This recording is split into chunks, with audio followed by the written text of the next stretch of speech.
in Cali. In this episode, I'm going to detail the story of founder of the Avenues gang and prolific bodybuilder, Craig Monson. Craig Monson was born around 1950 in Conway, Arkansas, to a single mother and two older brothers, and later, a little brother. With the lack of opportunity and severe racism they faced, Craig's mother would pack up the family and head by bus to Los Angeles for a better life. Los Angeles would be a lot different than Arkansas, and Craig's family would bounce around a lot, trying to get stable. They would live in different areas in LA and also Compton. In Los Angeles in the 50s and 60s, even though it wasn't as bad as Arkansas, it was still a lot of racism in Los Angeles for African Americans. Craig's mother would later marry her boyfriend, who would become his stepfather, and the family would move on 83rd and Hooper, on the east side of South Central. Craig would be around 13 years old around this time.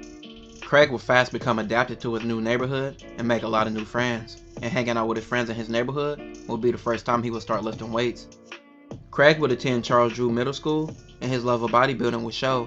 At a time when bodybuilding was mostly frowned upon, the staff at Charles Drew began to worry that Craig was dealing with some type of psychological issue.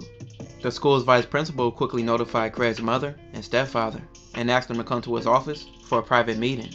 He would go on to say that Craig's obsession with constantly working out with the school equipment had to stop. He would say all he wants to do is work out in the gym. All his time goes to working out, and something has to be going on with him.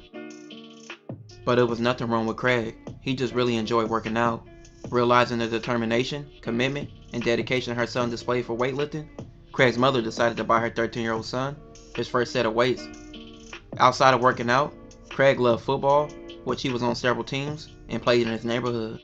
With his own personal set of weights, Craig began working out even more, which is when his body started rapidly responding to his training. By age 14, his arms had developed to a point where he cut slits into his short sleeve t-shirts to make room and show off his growing biceps. By the time he reached Fremont High School, his arms measured to 14 inches. By the time he left, they measured to 17.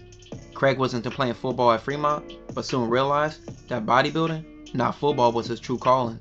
Los Angeles had several black gangs in the 60s, like the Businessman and the Slawsons among many others. But around 1967, Craig, who was 17, along with several of his friends, were drinking and smoking and hanging out, when Craig would say they needed a name for their crew.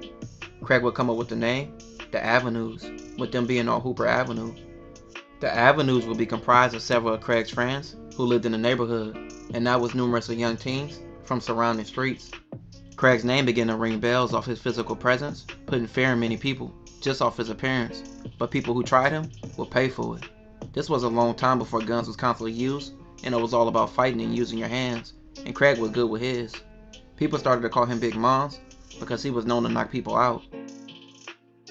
But with getting so much attention, Craig would also get known by the police, and they would constantly harass him because he stood out with his size, and they would be intimidated by him.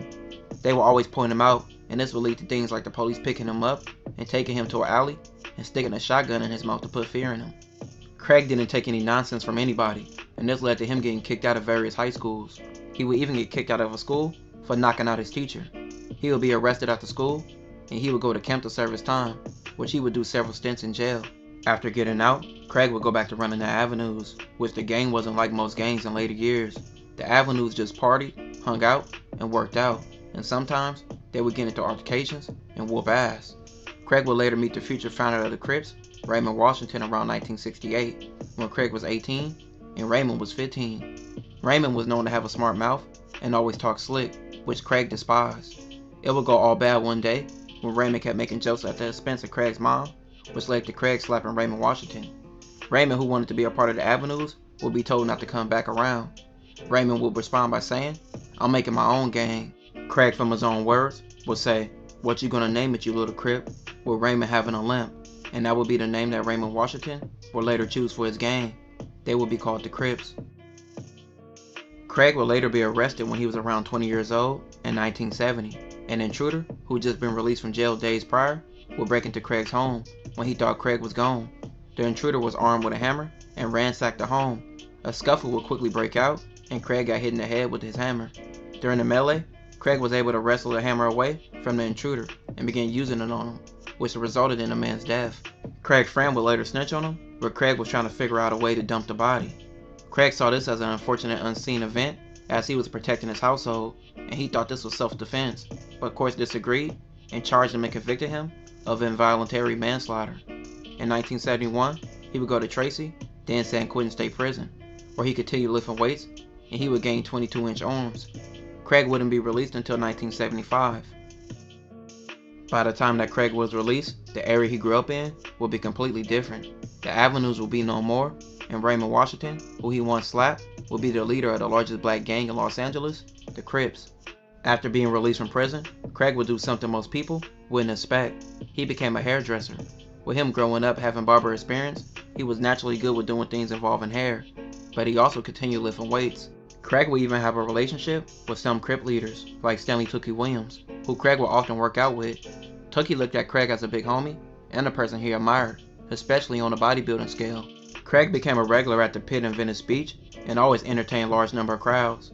Crowds loved witnessing him do incredible feats of strength, sometimes lifting over 500 pounds. Craig was 6'2", reaching 280 pounds of muscle. While being on Venice Beach, a man would introduce himself to Craig and tell him he can help him start competing in bodybuilding competitions. Craig would start taking steroids to enhance his body. Craig would compete in competitions around the world in places like Switzerland and France, where he would compete and win a lot of competitions. Craig began to blowing up and becoming a superstar seemingly overnight while working at the city gym in LA and the pit at Venice Beach. He would even meet the likes of bodybuilders like Arnold Schwarzenegger, who Craig was even outdoing, with Craig being stronger than Arnold. Craig would become a person larger than life. At the height of Craig's bodybuilding fame in the mid-1980s, he can often be seen riding in chauffeur limousines and Mercedes-Benzes on the streets of Hollywood. Everybody wanted to be seen with Craig, and he would gain the name, the Hulk. But Craig's life would take a major turn for the worse. He picked up a drug habit with him being in Hollywood, and his addiction got so bad, he stopped working out. Most of the 90s, Craig was trying to fight addiction and being in rehab. Craig would distance himself from Hollywood, and he was able to attain employment working at a club. He would kick his drug habit, and he later picked up lifting again, and he was able to attain his Hulk-like frame again. The later years of Craig's life, he still worked out and did several interviews and began to train people and make a presence on social media. Craig Monson is in his 70s and now still lifting weights 5 to 6 times a week, and he has even made a book about his life and is in the works of making a documentary about himself.